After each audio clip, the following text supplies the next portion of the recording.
my favourite valleys, the Teme Valley. The Teme's absolutely full of great big barbel.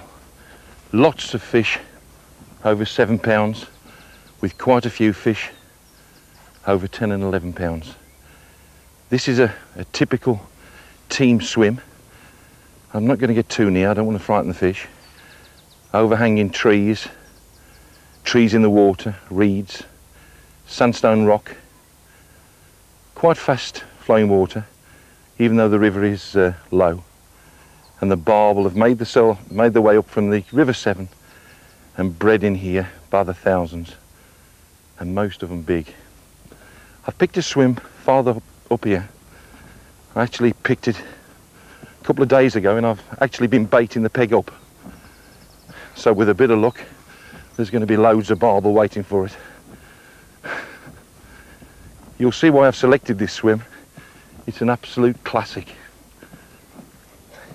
Everything the barbel angler wants to see in a swim.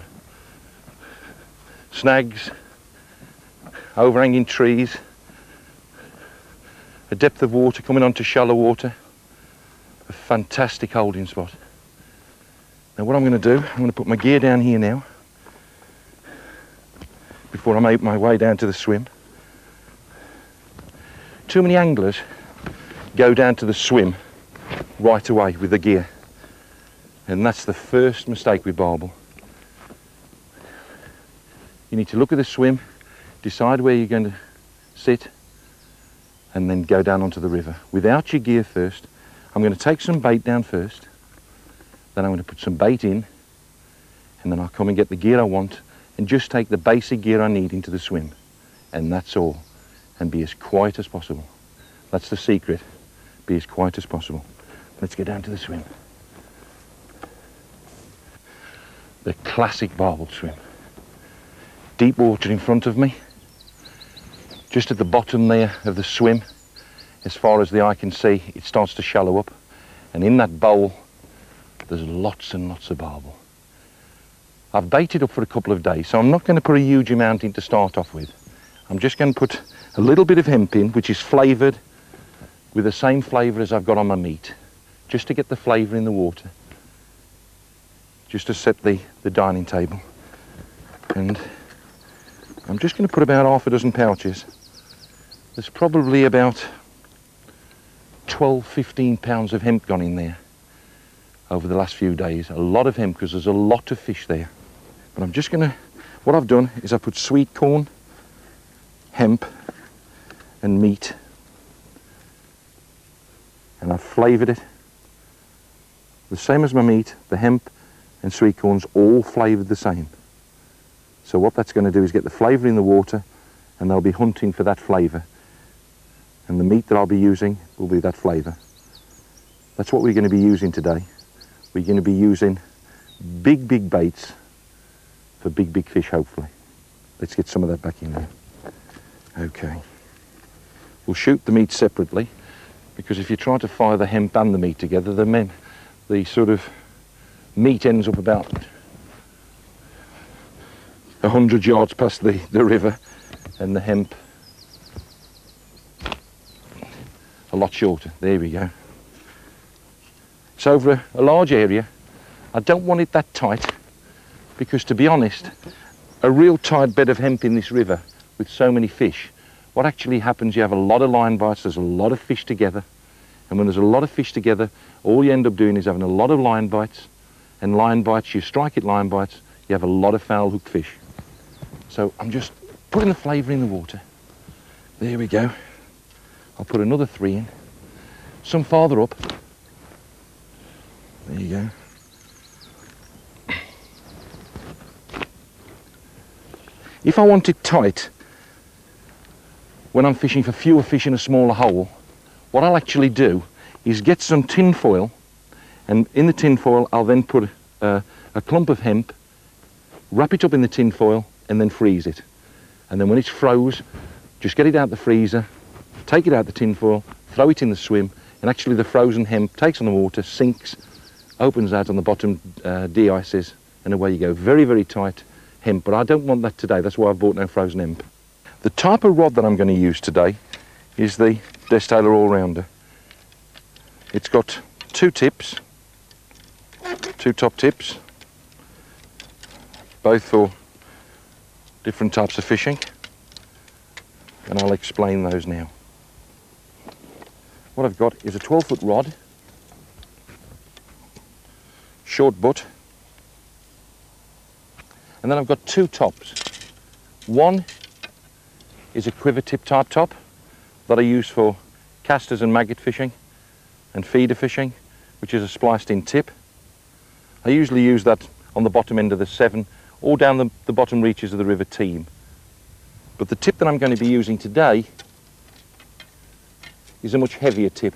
It's one that I use for meat, which is the same top basically, but without the splice. It's a stronger tip. I'll be looking for bites at the tip, but also feeling for bites as well. Okay, and it's giving me a bit more power in restricted swims like we'll be fishing today. Okay, put that on.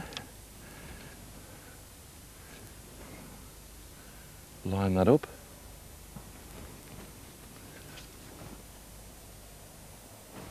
That's near enough for a blind man. Turn that round. Okay. The reel I'm going to be using, fairly standard fixed spool, 8-pound line. That's 8-pound big game line. A line that I use a lot in this situation because Berkeley big game is very, very abrasive, and that can be a big advantage when barbel fishing on the Teme. If a barbel suddenly sort of shoots under a tree, I don't want very, very soft line that's going to sort of break easily. So let's set it up. Okay. A lot of people ask, where should you put the reel? To be perfectly honest, I always put mine high up. I have a short butt. I see a lot of barbel anglers and a lot of anglers using incredibly long butts. I don't know why that is. I think that's come from the carp world where long casting has to be done. In this situation, I like a short butt because I want to be able to get that butt in front of my body in a situation where I'm playing a fish one way, then playing a fish the other. If there's a great long handle, all it does is get in the way of the body or get into the overgrowth. The undergrowth, not the overgrowth. So what we'll do now, we'll set up.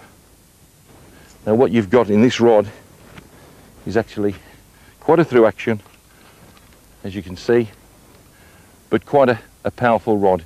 When it comes down to the butt, okay, I've got a nice action there, but what I've got is plenty of power down at the bottom. So there's the tip going round, but what I've got at my end, right down here, is a stiffer butt. And that's the type of rod I need on the River Teme, because as that bends, as it goes to a snag, I need that to lock up. If you use a quiver tip rod, some of the soft quiver tips that are around, all that'll happen is the rod will keep going, keep going, keep going, and the fish will reach the snag. Even if you don't give it line, just the rod will get it there. So there's the type of action that I'm looking on this rod, very stiff at the bottom end. That'll stop any fish on the Teme. Right, let's find an end rig. As I say, I'm going to be using the meat today.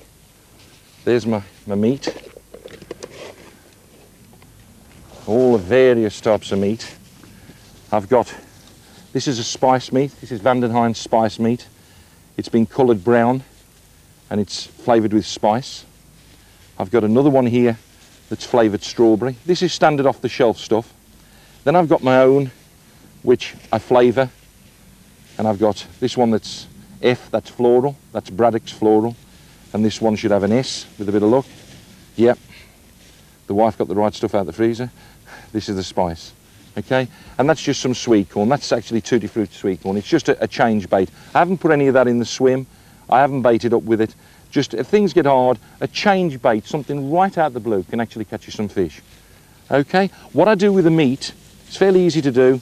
Just, I chop up the meat, throw it in a bag, put a few drops of Braddock bait in or whatever bait you fancy, put it in the bag, just ruffle it all round the bait, just spread it all around the bait, and then put it in the freezer.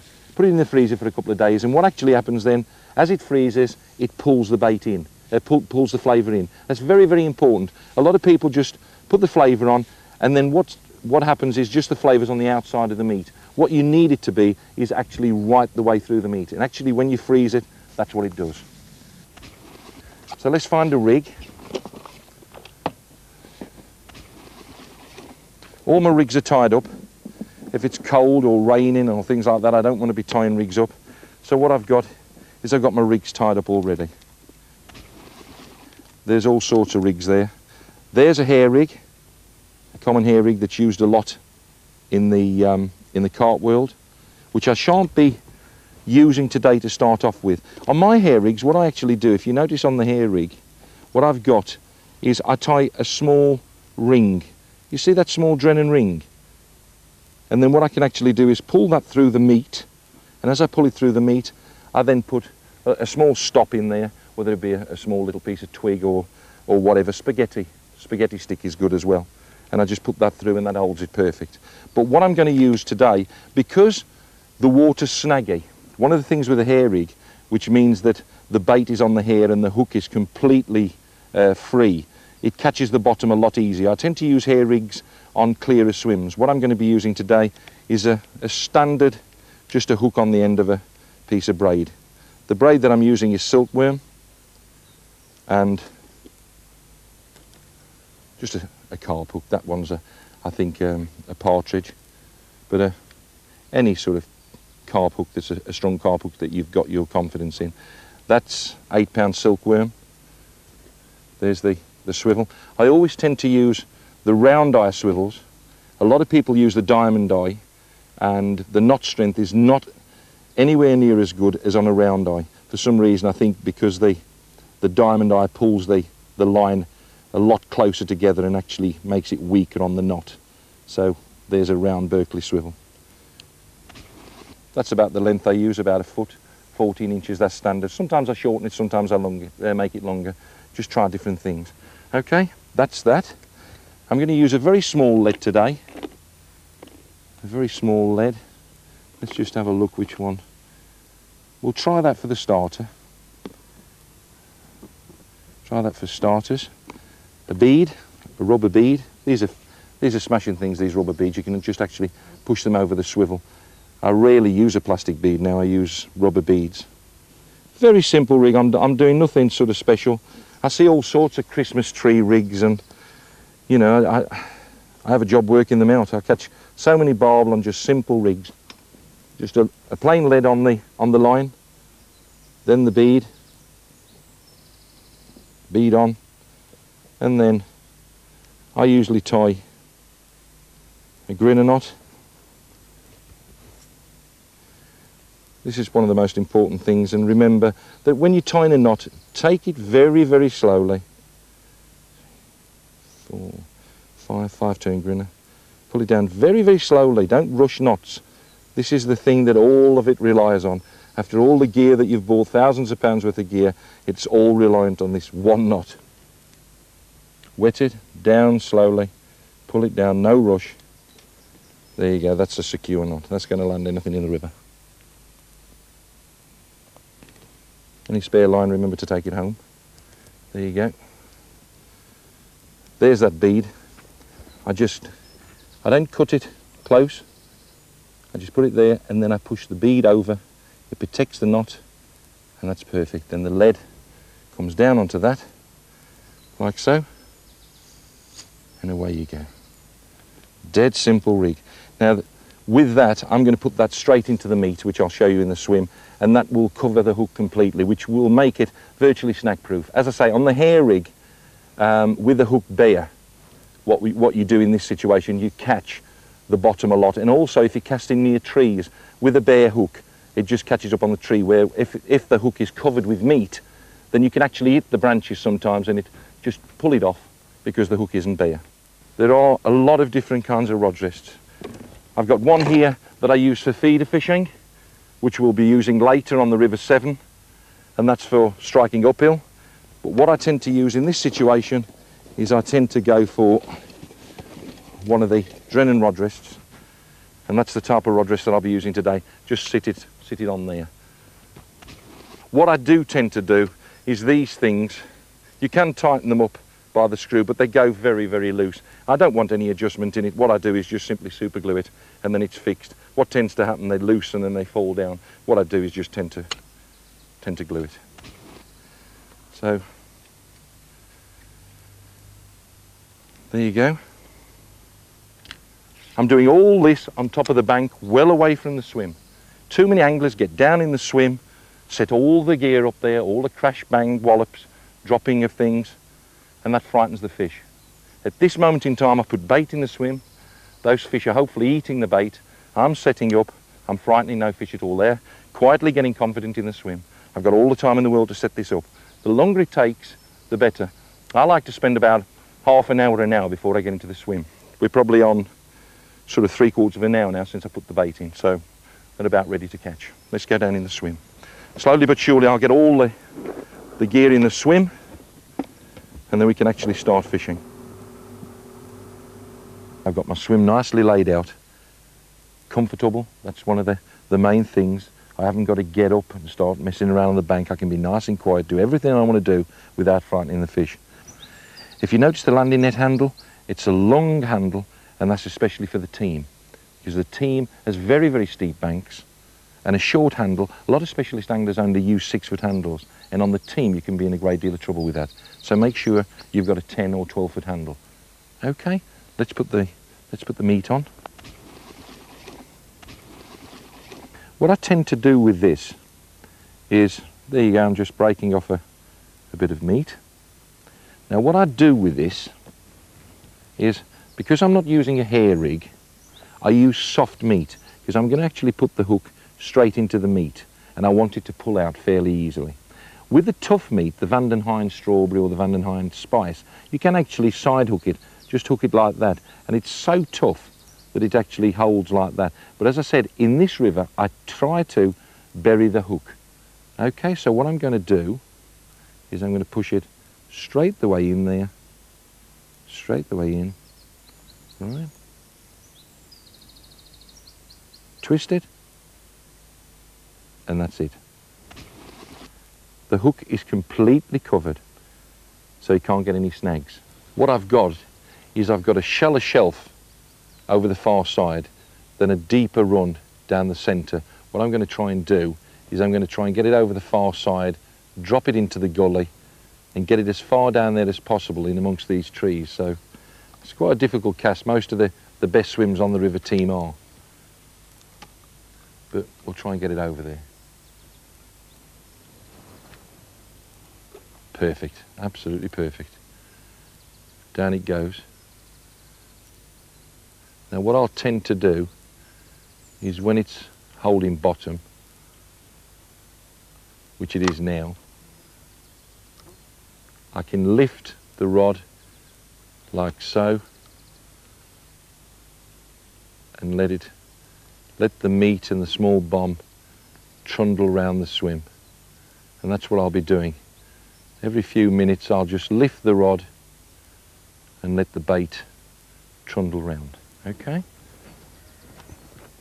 Let's get comfy and wait for the pull.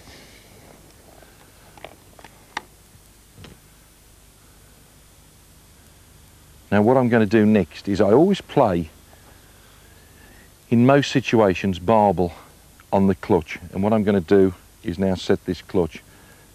I'm going to set it fairly stiff. I don't want the fish, as I hook it, to actually take me round the bend, so it's fairly stiff, and I can tighten that up. That's 8-pound line. I can tighten that up if the fish is taking too much line. Down on the rest.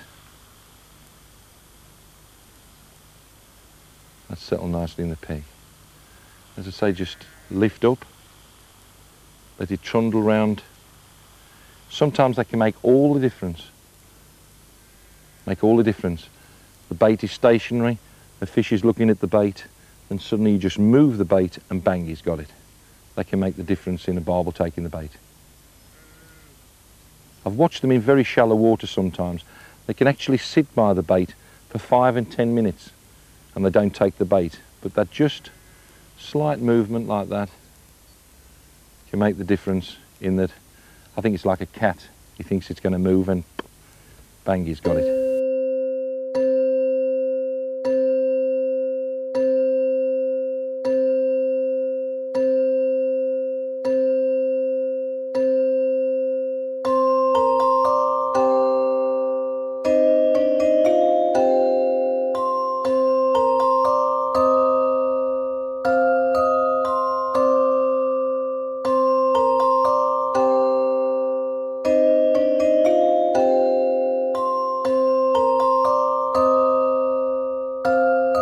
What I'm going to do, having had a couple of casts out there, the size of lead that I'm using is actually just a little bit too heavy and it's holding too hard in my opinion. So what I wanted to do is trundle round that bit easier.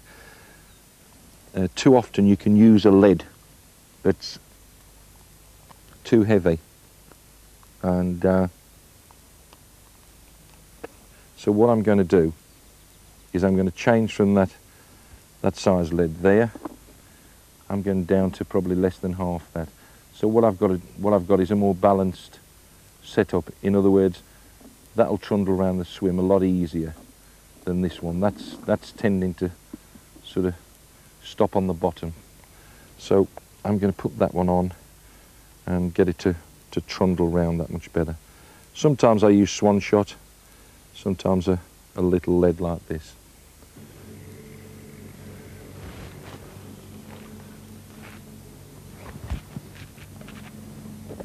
That's a lot better.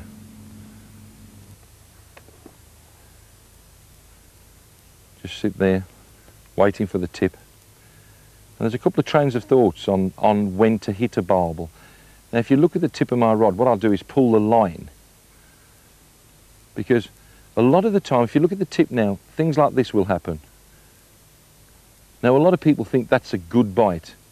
Now as far as I'm concerned, a lot of times that's barbel either just mouthing the bait, or in a lot of cases it's actually, I'll do it again, even quite violently like that, it's fish hitting the bait, they're moving across the hemp, they're looking for food, and actually the pectorals are hitting the line and giving all sorts of line bites. Now some people eat every bite, as soon as it moves like that, they strike. I don't. I wait for the tip to go straight round. I think a lot of the times if you hit those small bites, then what happens is you'll foul hook fish. And once you've foul hooked a couple of fish, you can spook the whole shoal. I don't want to do that. There are people that say that they'll have more barbel hitting those small bites. I personally don't do that, and I have my fair share of barbel. It's up to you to decide. If you keep foul hooking barbel, then stop hitting those little twitchers.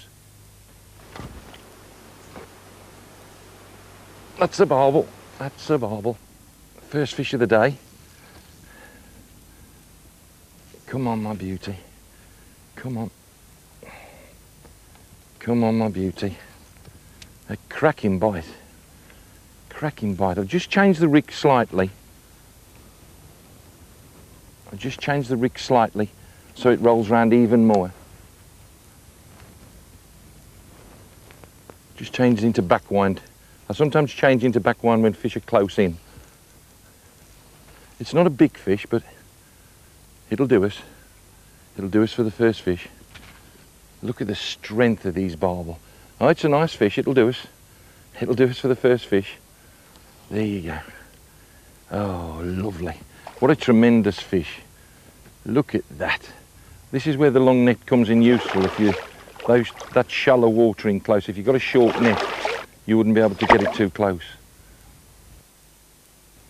The power of these fish are unbelievable. I mean, pound for pound, they're the best fighting fish in the country. Better than carp by a long, long way. Look at this.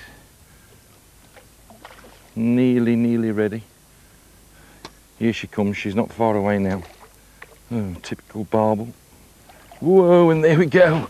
Look at that. Whoa, beautiful bronze beauty. Look at that. Look at that for a fish. Not a big fish. Onto the thing. And out with the hook. There you go. Not a big fish, but a barbel. There you go. A beautiful team barbel. Beautiful gold flanks. I always think they're prettier than the River Severn barbel, actually. There you go, what a beautiful fish. Into the net. I'm only going to keep it in a short time, just to let it recover. There she goes. Lovely. I don't agree with putting large weights of barbel, but I'll usually keep one, maybe two, sometimes even three, especially if they're about that size. You know, sort of 3, 4, 5 pound. Just let them recover, take them out after about half an hour, and away they go. Now I mentioned I changed the rig, and although it looks rather crude, what I've actually done is just slipped on 3 swan shot. I may even take one of those off. I wasn't quite satisfied with even the small bomb. It wasn't quite going round like I wanted it to, so I've slipped on 3, and virtually straight away I've had a take. So I'll leave it with 3, but if I need to go round even faster and farther down the swim, I'll take another one of those shots off. I used to come off with a link, to be honest, but now I don't even bother. I find that the link gets caught in the sandstone of this swim a lot easier. This bounces over the sandstone crevices. That's one thing on the team. A lot of these fancy rigs, the loop method that a lot of people use is not so clever on the team, because what happens is the shots, the links can just fall into the crevices of the sandstone. It's a hard sandstone bottom, and you get these crevices and your rig can fall in. That's why I'm not using a hair rig, and that's why I'm not using a paternoster off. Let's see if we can catch another one. Barbel of that size won't be on their own. There's every chance that you could get 3 or 4 or 5 or 6 fish. Usually you'll get the fish later on in the team. The time to start to fish the team is, I'm still getting liners now, the time to fish the team is definitely 4 or 5 o'clock in the afternoon to sort of 9 or 10 o'clock. The morning and midday can be a bad period on the team, especially when in conditions like this where it's low and clear. What I'm going to do while I'm waiting for another take is show you the hair rig that I use. It's so easy to tie, it's unbelievable, and it's fantastic for the likes of meat. What I do is tie on a small Drennan ring. There's my meat, and if that's the size you're using, you can govern the hair and tie it in a couple of seconds. There you go. Put that in there like so. Pull the ring through the meat. Then what I get then is a piece of spaghetti. Push that through the loop. There. Now that's set. Now obviously you don't have to tie this on each time, but I'm just getting this for the size of the hair on the hook. Now here's a size 6 hook. Now this is how to do it. Just put it through the eye, pull it up, govern the size, the distance you want.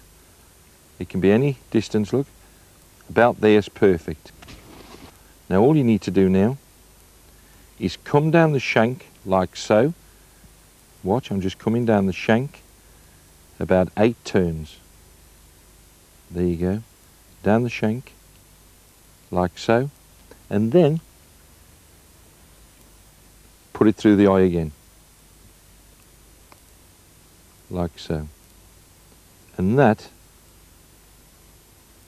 is a perfect hair rig. Look at that. Beautiful. Now what I do, just to finish off, I get just a little bit of super glue and I just dab it there just to secure the knot. There you go. Perfect little hair rig. How's that? Okay? As I say, I'm not using the hair rig today because you cast out there, it'll pick all the debris up, you'll be in all sorts of trouble. As I say, I want to use a rig where it's actually in the meat, covering the hook. Look at this. Tremendous. Tremendous. I mean, can you expect anything else from a fish? It's unbelievable. Look at this. Here we go. Into the net, my old beaut. Lovely. Gotcha. Another fish. A beauty. It's starting to come now. What I'm going to do, I'm going to return that straight away. There's no need to weigh it. I'll just put that straight back. There you go. There you go. Whoop. She's tilting. That's why I like to put them in the net. She's tilting over, look. She's fought so hard. Come on, my beauty. Come on, my beauty. Come on. There she goes. Right, what I'm going to do now, I've tried all sorts of things. I've put silicone tube on the end of the rod to put starlights in, all sorts of things. I've taped them on, I've tried everything. And at the end of the day, this is the best indication I've ever tried at night. It's the new Starlight clip light. Just watch this. No tangles, I don't get any tangles, it's dead easy. Lasts about 8 hours, 10 hours. Just get it, crack it, just like a starlight. Shake it up, and away you go, look at that. But you see, this has got a groove right down the centre, and that fits onto the rod. You see it? Absolute magic piece of gear. Now I'll fit it on the end of my rod. Here you go. Nothing could be simpler. Just place it and clip it in and in, and just look at that. No tangles, the line can't tangle around it. It's really the best night indication I've ever had on the river. Fantastic. Anyway, let's stop talking, let's catch another fish. I've not got long left because night fishing is not allowed on the BAA. I'm certainly not going to upset John Williams, the president, so I'll have the last few casts and see if I can catch another cracking team barbel. And then we'll move off to the next valley, the Severn Valley. This is a magical time now for barbel fishing. About an hour before dark. An absolute magical time for barbel fishing. My favourite time of the day. Although we haven't had a big one yet, these methods that I'm talking about and showed you today, these will catch you a double-figured barbel on the team. Without a doubt. I'm still getting liners. Just look at that tip. And look how the eyes, look how the starlight shows it up. Still getting liners. You see that? See the liner? Some people would strike at that. Well, that's it for me. It's the end of the day. I'm not going to break the rules. And I think me returning those fish back into the swim, one swum out there and said there's a big hairy beast out there that likes catching barbel. So I'm going to call it a day, and tomorrow we'll be on the River Severn. I'm going to have a good kip. I might even have a few pints, you never know. Let's put the stuff away and get home back to the wife.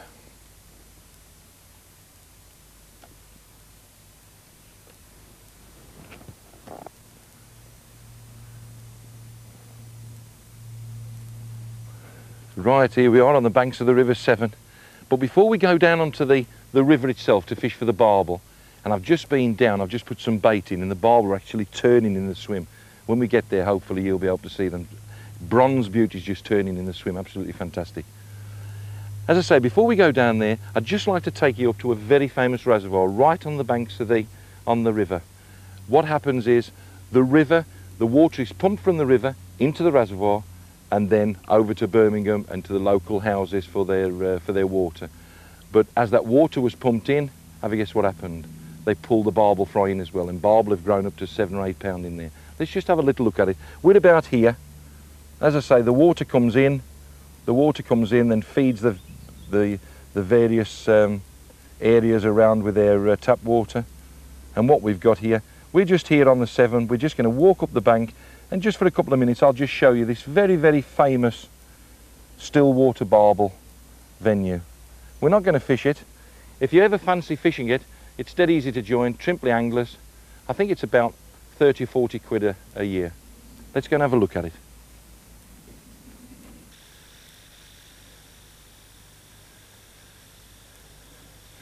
I'm really getting a bit too old for this, I think. I knew there was a reason why I never joined Trimpley Reservoir. I think it was this. No, joking apart, you can park the car right by the reservoir on the other side. Well, here we are. Some tremendous, tremendous fishing here. Just across there, if you look over the far side, you can see a jetty sticking out there, a pier. That's where the late Peter Raymond and his son caught many, many fine catches to over 100 pounds of stillwater barbel. Probably the original stillwater barbel venue. Absolutely fantastic. There's also some very good other fish in there, actually. There's bream, there's carp, and no doubt there's some very big eels, but those aren't seen very often. I'm afraid you can't night fish the water. Anyway, enough of Trimpley. Let's go and catch those barbel that are turning in the swim. Come on, let's go down. And I hope I've got enough strength to tattle up.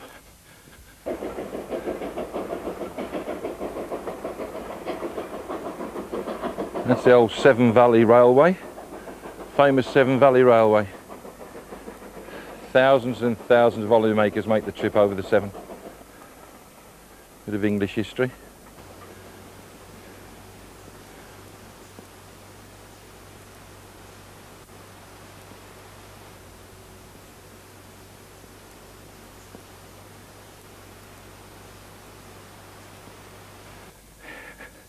So here's the swim I fancy. It's a famous peg. It's peg 9 on the Trimpley stretch.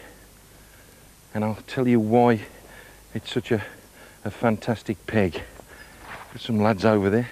You caught anything, lads? No. Nothing at all yet? No. Oh, that's not good They're news. all over there, though. Sorry? They're all over there. They're all over my side? Yeah. Could be worse, they could be all over your side. Yeah.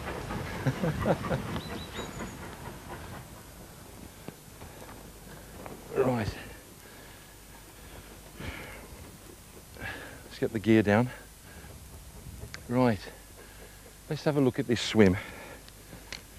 Get the old Polaroid glasses on. What we've got here is sandstone rock, and about halfway across the river, coming this way towards me, we've got a solid rock face. Then it plunges down to about 5 foot. Then we've got about 2 yards of about 4 or 5 foot, and then we've got another sandstone ledge up. So what we've actually got is this gorge running down, and the gorge runs down about, oh crikey, about 20 feet, maybe even 30 feet. We'll start feeding at the top of the gorge, and if you can see there, I can actually see with Polaroid glasses, I don't know if you can see, but there's actually barbel turning over. You can actually see the bronze shapes of the barbel turning over in the swim. So what we're going to start doing is I'm going to start feeding to the head of the gorge first and try and bring the fish up to them. I'm not going down to the bottom of the gorge and sling the feeder straight into the shoal. If we hook a fish then, we could disperse the shoal. What I'm going to try and do is get the shoal to move up to the bait and try to get the fish off the head of the shoal. In this particular swim, I'm going to feed a fish. And to be perfectly honest, although float fishing you'll catch a lot of fish, barbel, mainly they're bottom feeders, and the methods I've shown you on the Teme and the methods I'm going to show you today are the main methods that barbel anglers use to catch fish. These are the 3 methods I'm going to use today on feeder fishing. So here we go. This one is an inline feeder, which means it's a Dinsmore feeder with a hole that passes straight the way through the feeder, as you can see. The line passes straight the way through, a shocker bead, then a swivel, then the hook length. Now that hook length can actually be brought even to that length here. Very often when the barbel is shaking the feeder and you're getting very trembly bites on top of the rod tip, sometimes it pays to come very short to the feeder so they're actually picking up the maggots around the feeder. So that's one that I shall be using today. That's the inline feeder. Now the second one, which I don't think I shall be using today, although I will show it you. And the reason that I'm going to show it you, it's a very, very popular way of fishing on the Severn, and that's the loop method. What it involves is, as you see, a loop, and the feeder is actually on the loop. You see it? On that loop. Let me just get the loop for you. There's the loop, and it actually is in the loop. Now at the end of the loop there's another loop which stops it coming down to the hook length loop, which is this one. So it comes down to there, stopped, and then all you do then is in here you put the hook length. That's called the loop method. It's a very, very good method. The only problem is in rocks, which this swim is full of rocks, that loop can get onto rocks, so I shan't be using that today. I shall be using a very, very simple method, and as anyone knows, if you've watched my videos before or you've read my articles, I'm all for the simple way. Mine's just a standard feeder. There's an 1.5 ounce lead on there. It's running straight on the line, down to a rubber shock bead, which pushes nicely over the knot, a swivel, and then I will tie my hook length on. I'm not tying my hook length on yet, because what I'm actually going to do, I'm going to set up there in the swim, and I'm going to probably feed for about 15 minutes, maybe half an hour, and put bait in without hooking a fish. I'm going to get that bait into the swim, I'm going to get those fish confident, and then when they're flashing and feeding, put on the hook length and hopefully catch a fish. So what I'm going to do, set the rod rest up, get in the swim, and start feeding the swim. Okay?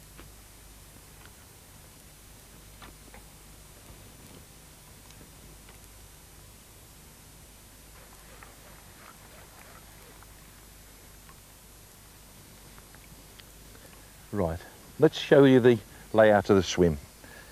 Fairly simple setup. What I've got is a high rod rest with a butterfly rod rest on the top, so that keeps the rod high in the air, the line out the river. A Drennan backrest in there, so that's my setup. I've got the landing net ready for action, hopefully. I've got a matchman's apron on. A lot of specialist anglers won't put these on for some reason because they look like match anglers. I don't know why, because it makes feeding into the feeder so that much simpler. It's unbelievable. Use mine all the time on rivers, whether I'm float fishing or feeder fishing. So what I'm going to do now is I'm just going to fill the feeder, no hook, fill it up, in we go, like so, and put it in the swim. All those are going to empty into the swim and get those fish confident. That's the whole point of this exercise at the moment. No hook, no hooking fish. Don't go in too early, don't hook the fish too early. Get the confidence first. Here we go.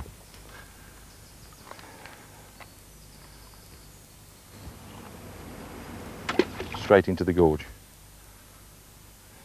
Let it sink to the bottom.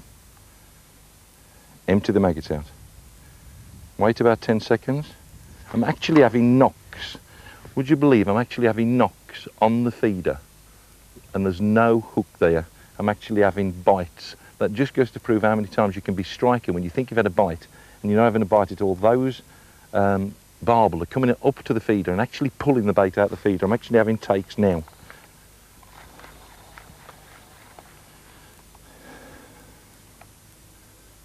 I'm going to do this for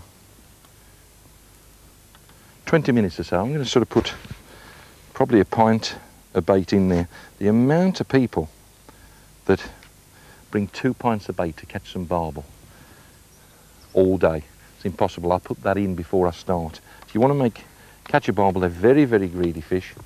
Use plenty of bait. There you go, straight into the same spot. I'm feeding the top of the gorge first. Out! Can you believe that? That's a dogfish. They're quite rare here, but we have a few. Mainly at Aberystwyth, but there is a few dogfish here. Okay, let's have the first cast of the day. We've fed the swim. Hopefully they've gone down on the bait. Early we could see a few fish sort of just showing the flanks, and now we can't see anything. Hopefully they might just have sunk down on the bottom after the bait. So we'll put a couple of maggots on, fill the feeder, and see what's happening down there. First cast of the day. Let's see what we can do.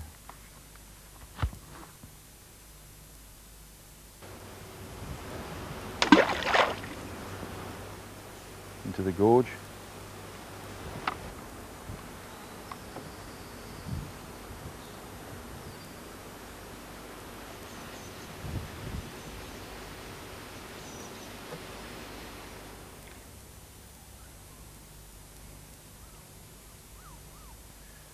Now that's a proper bite. Yep, that's better.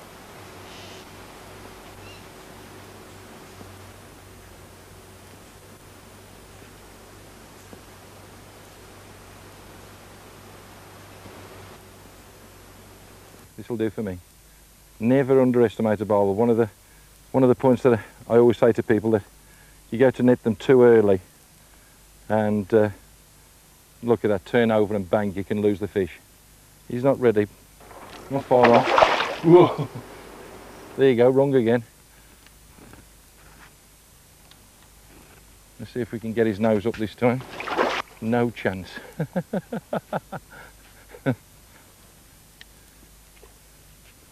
Let's see if we're ready. No, not yet.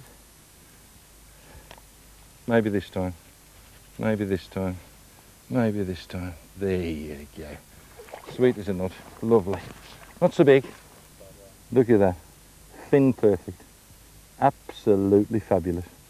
Let's get him back in the water. It's a warm day. Not too long out the water. Let's just put him back in there. A little rest in there and then we'll put him back. Okay, just keep the feed going in. That's the secret with this feeder fishing. Right down the gorge. Well, I am using maggots today. Just maggots in the feeder and maggot on the hook. Hempen casters are equally as successful on the right day. But at this period in time at the moment, we're catching a lot more barbel on the maggot. So we're doing sort of straight maggot. 2 on a 16, 3 on a 14, 3 or 4 on a 12. And they're going for the white maggot. Flavoured maggot there. Oh, just pulled out of one then. Just pulled out. That was a good take. Another feeder full right in the gorge. Right where it counts. Here we go. There you go. Right in the gorge. Back on the rest. That's stuck straight in the gorge. That's a good fish.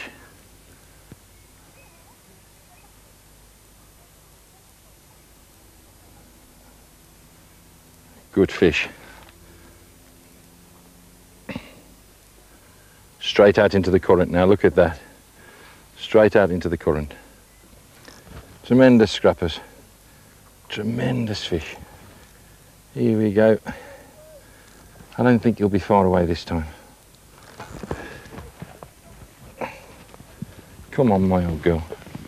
Come on, my old girl. No, no, no, no, no, he says. No, no, no. Not yet. Not.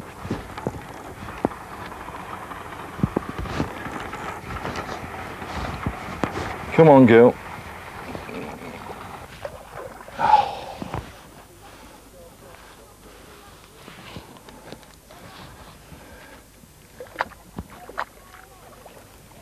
I'm going to bend into this.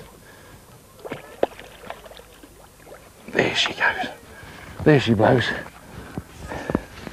There she blows. Another fine 7 barbel. Tremendous. Have a look at the eating mouth of that. Look at that. There you go. Like Lawrence Blakespeare said, even a small fish like that, look at the piece of luncheon meat he can get down there. Come on, let's get him back.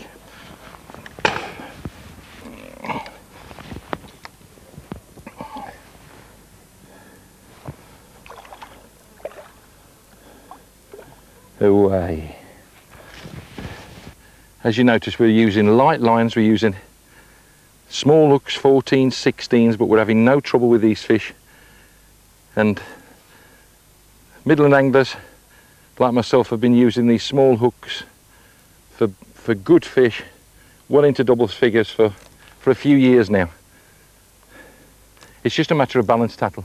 You get the right rod, the right line, and away you go. You can land some tremendous fish. I know a lot of people will think that barbel should be caught on 6s and 8s. Well, I use that for the meat, but the presentation on a maggot, to be perfectly honest, too big a hook. And unless it's at night, which a lot of people don't want to fish at night, then it's quite hard to get a bite on a size 6 or 8 hook when on a 16 you're getting sport like this. This is the last fish of the night now. Those fish are putting so much of a scrap up in these conditions that really what I'm going to do is, after this, I'm going to go home, because I'm playing these fish for 5 and 10 minutes at a time, and even on heavier line they'd still put one hell of a scrap up.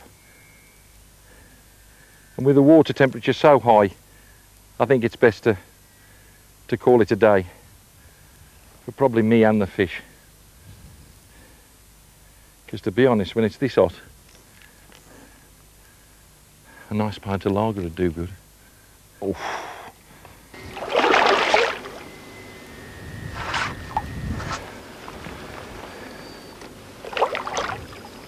There we go.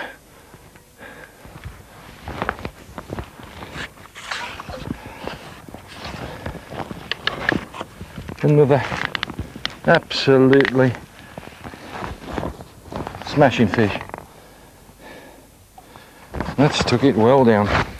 They're really having it now.